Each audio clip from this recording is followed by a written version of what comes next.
How good is good enough? Chapter 6, Grading on the Curve. Earlier, I said that the good people go view has several hurdles to clear. The first is that there is no universal consensus regarding what is right and what is wrong. The second follows from the first. Assume for a moment that you do know and agree with a definition of right and wrong. Assume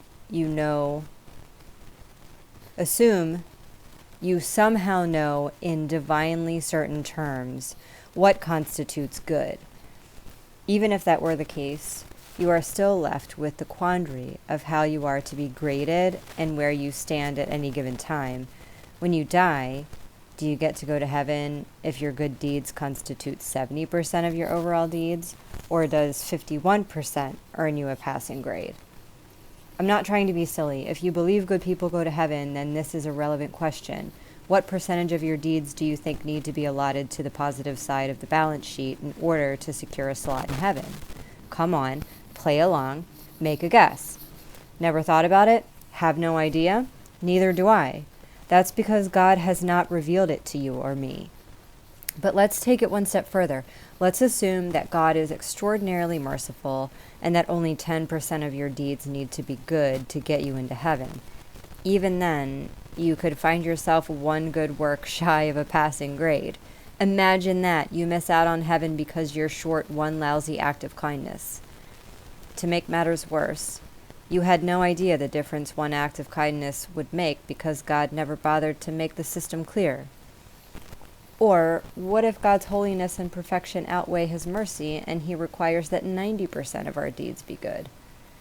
Or what if God grades on a curve and Mother Theresa skewed the cosmic curve, raising the bar for good deeds beyond what most of us are capable of?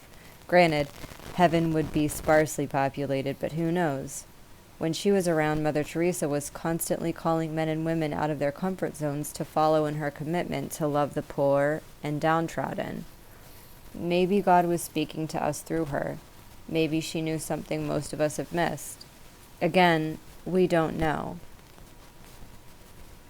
While we are in what-if mode, consider this. Under the good people go scenario, you could simply run out of time. Think about it. Right now, it could be that you do not have enough time to do the good deeds necessary to make up for your bad ones. You could be condemned to whatever else is out there right this minute and not know it. Surely not, you argue. You hope not, but you don't know. I don't know. Your pastor doesn't know. Only God knows how much time you have left, and he's holding his cards close to his vest. If I were God. If God is good and good people go to heaven, shouldn't God show up every generation or so and give us the updated version of what he expects? Goodness 7.0? Why make us dependent on prophets and teachers who have been dead for 1,000 years or more? Has God lost his voice? In spite of his deafening silence on the subject, the majority of us cling to the hope that good people go to heaven, and we are the good ones. Granted, it is comforting to imagine a God who values our strengths and pretty much ignores our weaknesses. But that is the God of our imaginations, not necessarily the God who exists. Do you know why the various world religions cling to this view in one form or another?